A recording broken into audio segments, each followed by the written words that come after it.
AG entertainment की धमाकेदार प्रस्तुति। हटाई के देखी कफन में लिपटल हमर लाश रही।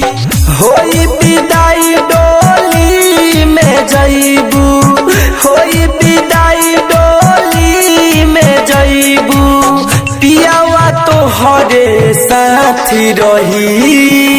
घुंघटा तनी हटाई के देखी कफन में लिपटल हमर लाश रही। हाँ घुंघटा तनी हटाई के देखी कफन में लिपटल हमर लाश रही। DJ Ranjit Siwan, DJ Ranjit Siwan. घुंघटा तनी हटाई के देखी कफन में लिपटल हमर लाश रही।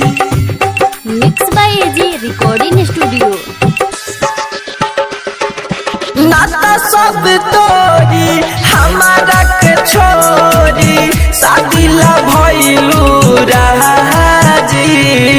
ना हम जी अब जहर लेके पी अब पहले बारू धोखे बाजी।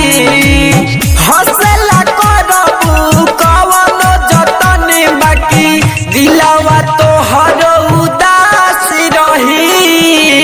घुंघटा तनी हटाई के देखी कफन में लिपटल हमर लाश रही।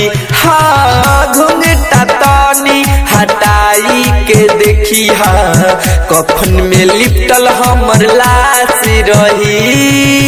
DJ Ranjit Siwan, DJ Ranjit Siwan. घुंघटा तनी हटाई के देखी कफन में लिपटल हमर लाश रही। एजी एंटरटेनमेंट की धमाकेदार प्रस्तुति। दोस्त तोहरे ना हमारे बात कोई नी तो हपे यकीन रे।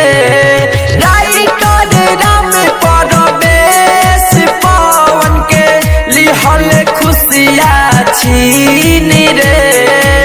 सेनुरा तोहरा पर से पहले चलते आखरी मोर सास रही।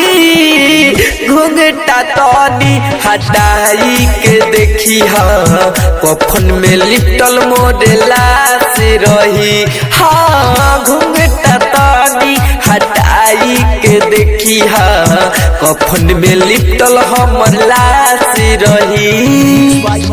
एजी रिकॉर्डिंग स्टूडियो रोशनपुर सपहा।